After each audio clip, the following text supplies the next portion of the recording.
What's going on? What's going on, y'all? You know who it is? You know what it is, man. It's your boy Big June back at it. Here with another episode of Big June Sports Talk, where sports discussions lead to sports debates and so on and so on. If you're new to the channel, hit that like button, hit the subscribe button. You know, before we get into it, just talk what's going on NBA playoffs real fast. You know, last night, Dallas staved off elimination, forcing a Game 7 out in Phoenix. I mean, it's anyone's game now, right? The crucial Game 7, Dallas, Phoenix. You know, stay tuned for that. But what about the games tonight? You know, Golden State, Memphis. Can Golden State close it out? Speaking of closing it out, can Milwaukee close it out? Like, to me, your boy Big June, that's been the most interesting series so far in the second round of the NBA playoffs.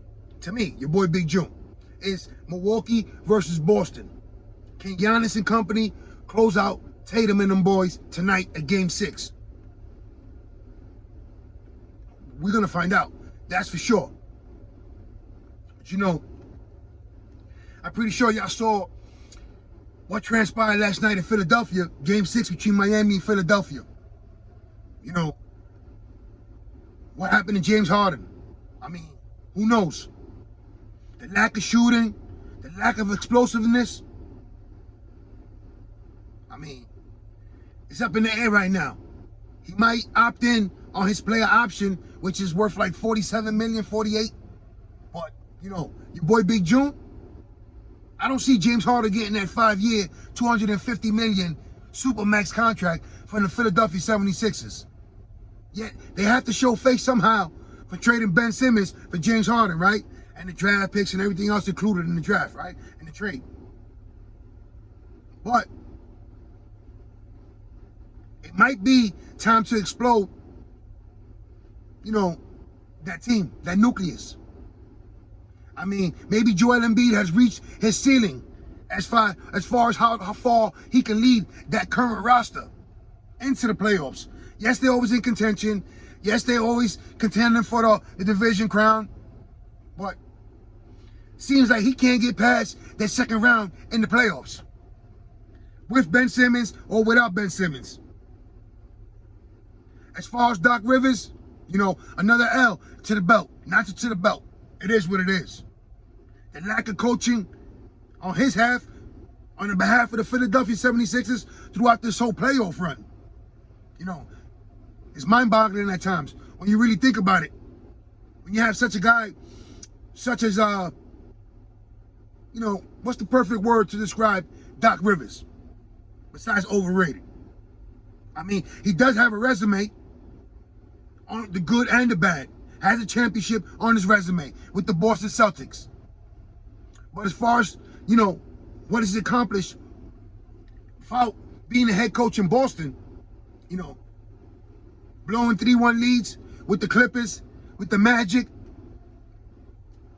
And now he was handed the keys to take Joel Embiid and the Philadelphia 76ers over the top.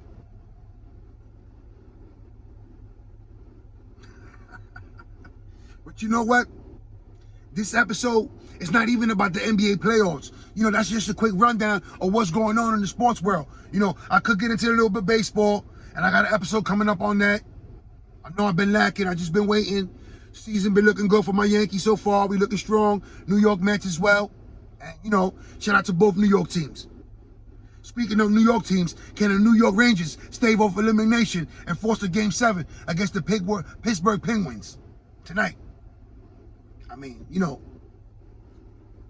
it's been frustrating as a Ranger fan seeing what's going on in this playoff, knowing that how they dominated Pittsburgh during the regular season, right? I mean, it is what it is. It is playoff time. And you know, Pittsburgh has won some Stanley Cups and has a lot of players intact from the winning culture. So basically, you know, shout out to the Rangers. Hopefully they can get it done and force a Game 7. But if not, you know, it was a great season. It's a lot of things to look forward to. It's always a lot of hypotheticals in the sports world, right? I mean, like, if Jordan never retired, does he win 8 in a row? Does he beat Akeem Olajuwon? Do they even face off in the finals? Right? Or what about if Derek Jeter was in regular position in shortstop in the 2001 World Series with the little bloop hit that won the World Series for the Arizona Diamondbacks, right? I mean, these are all hypotheticals, right? Which leads me to this episode that I decided to do it now. This is another hypothetical, you know, for all my Giant fans. If Plaxico Burress never shoots himself, do the Giants run it back? Do they get back-to-back Super Bowls? I mean, we'll never know now. I know a lot of Giant fans were in agony, and you know, Plaxico Burress was public enemy number 1, 2, and 3 in the time in the tri-state area, right? But hypothetically speaking, if Plaxico never shoots himself in the nightclub, which I'll get into that in a few, do the New York Giants with Eli Manning running back-to-back Super Bowl titles?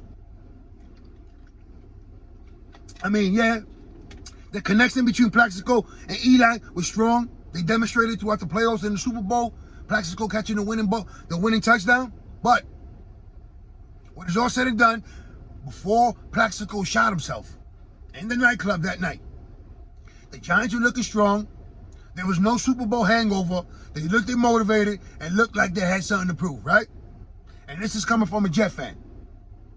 So me and a couple of my co-workers back in the day, the Snapple, shout out to Frank, shout out to his brother Carlos, livid, beloved Giant fans.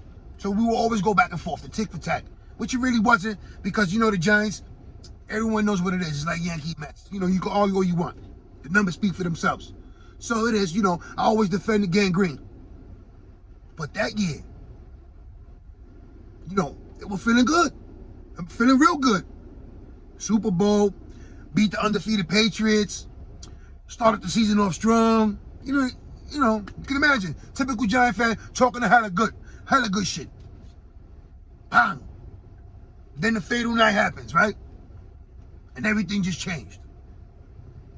I mean, this is what a lot of Giant fans are, constantly saying and take that to the grave. As far as, they were going to run it back if Plaxico never shoots himself. I mean, we'll never know now. Hypothetically speaking, this is what a lot of the conversations surrounding disgruntled Giant fans was about. So now, as I mentioned, the incident in the nightclub. I'm going to get into this right now. Plaxico Burress, born August 12, 1977, played 12 seasons in the NFL with the Pittsburgh Steelers. He had two stints with the Pittsburgh Steelers, with the Giants, and with the New York Jets. Winning the Super Bowl with the New York Giants, catching the winning touchdown from Eli Manning against the undefeated Patriots, right? Everything was looking good. Drafted 8th overall by the Pittsburgh Steelers in the 2000 NFL Draft. Give you quick numbers on his career. Career receptions, 553. Career receiving yards, 8,499. Career receiving touchdowns, 64. Okay, quick numbers, quick rundown on his career, right? Now let's get to it. On November 28th, 2008, Burress suffered an accidental self-inflicted gunshot wound to his right thigh at the LQ nightclub on Lexington Avenue in New York City. Right? When his Glock slid down his leg accidentally while reaching for it, he inadvertently shot himself. Right? So now let's slow down for a second. You gotta ask yourself, anyone coming into a club or any type of establishment with a weapon on him, how did he get the weapon in? Did he go through the back door? Did security know? Did security hand it to him? Once he passed the metal detectors or was searched?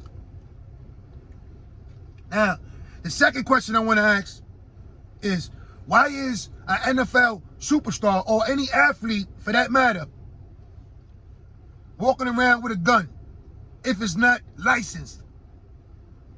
You should have people to do that for you.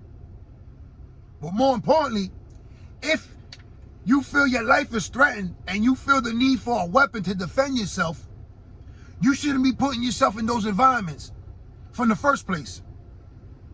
As an athlete, as someone having something to lose, rather than the average Mo just hating on you because you're shining and doing your thing, right? So now, let's get back to it. Manhattan District Attorney stated Burress was wearing jeans when the gun slid down his leg pants. Whatever had to be known, right?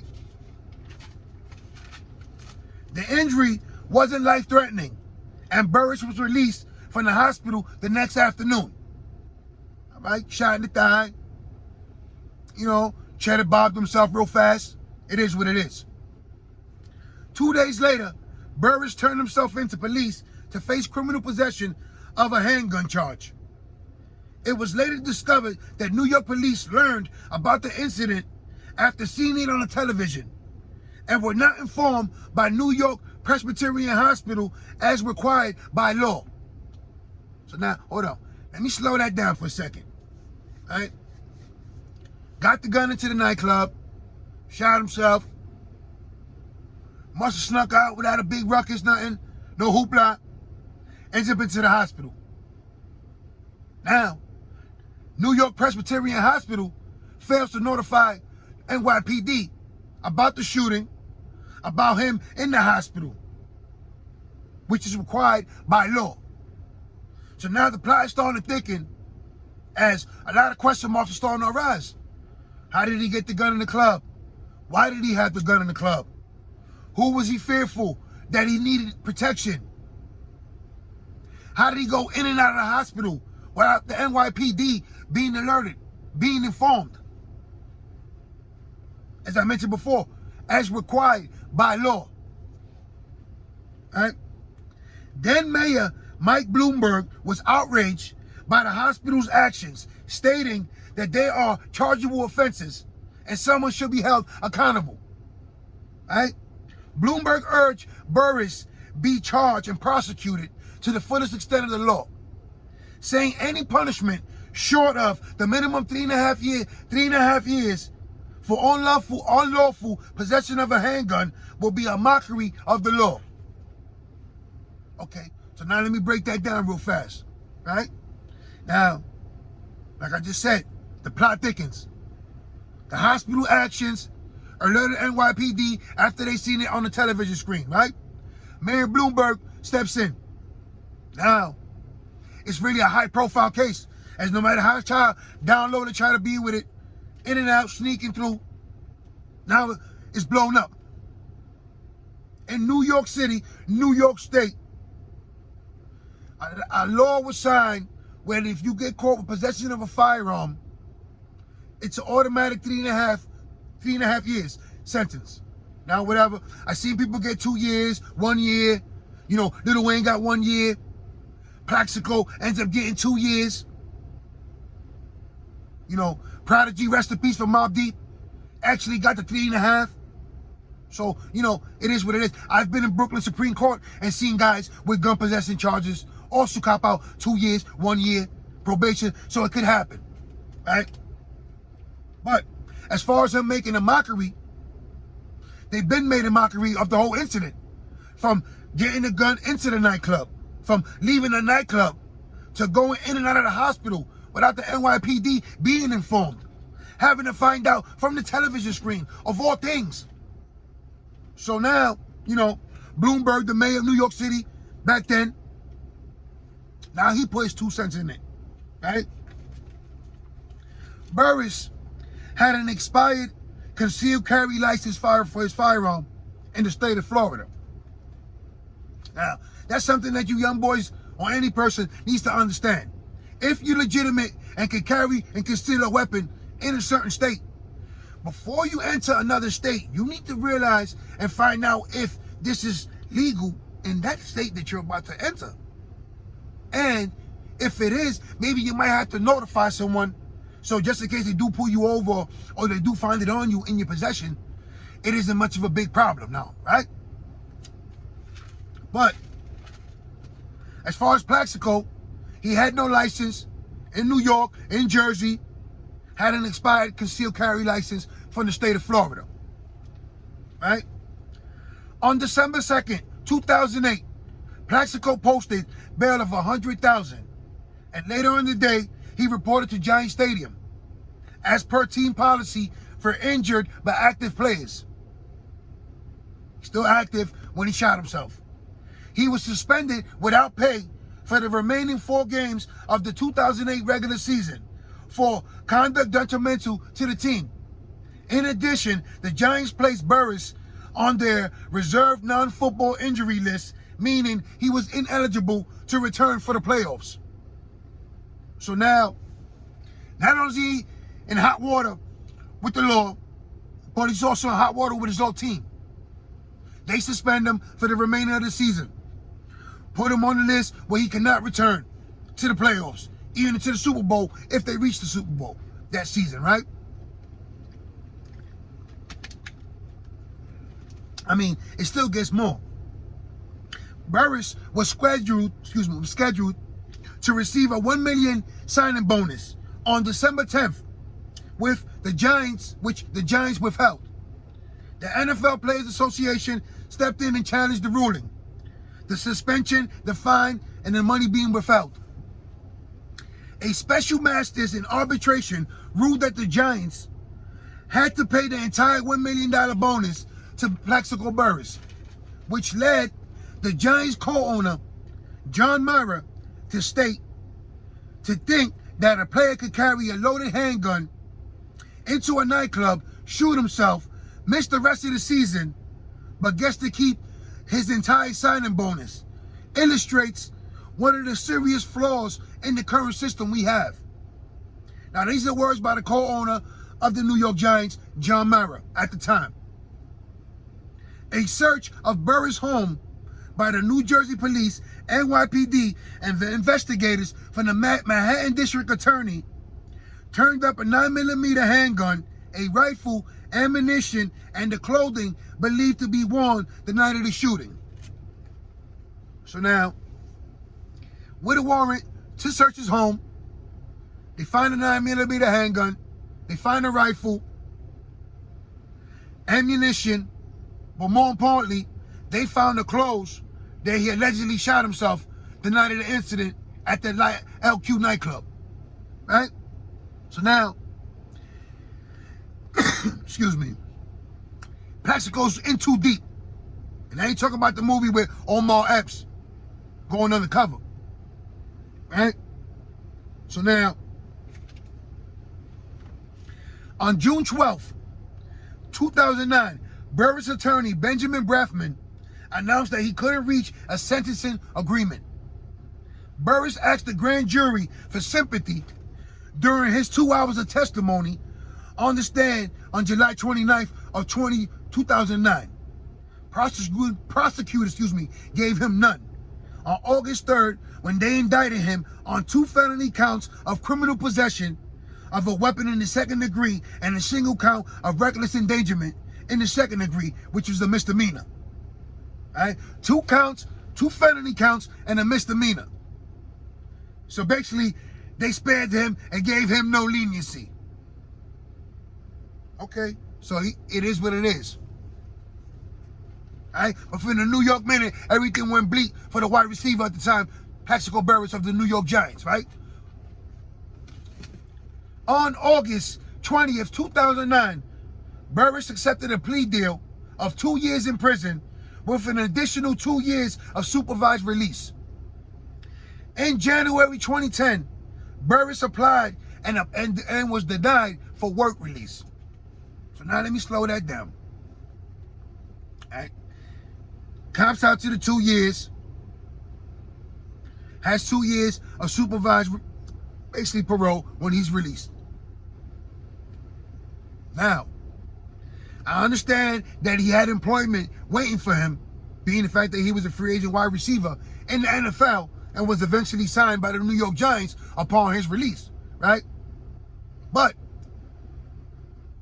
in possession of a firearm, a weapon, is a violent charge. So that's why he was most likely denied for work release. Dad and maybe they wanted to make an example out of him, thinking that there was no privileges due to the fact because, you know, you're an athlete, your status as an athlete, a Super Bowl winning champion, but they spared you none and New York State gave you none. 20 months in Oneida Correctional Facility in protective custody. So basically, you wasn't around in population. You was in a special unit for, you know, high profile cases such as yourself. Straight up suckers and punks who can't hang in the real world, in the prison world. 20 months in Oneida, he gets released, like I mentioned earlier, gets signed by the New York Giants. All right? Had a couple of incidents, tax problems after being released out of prison.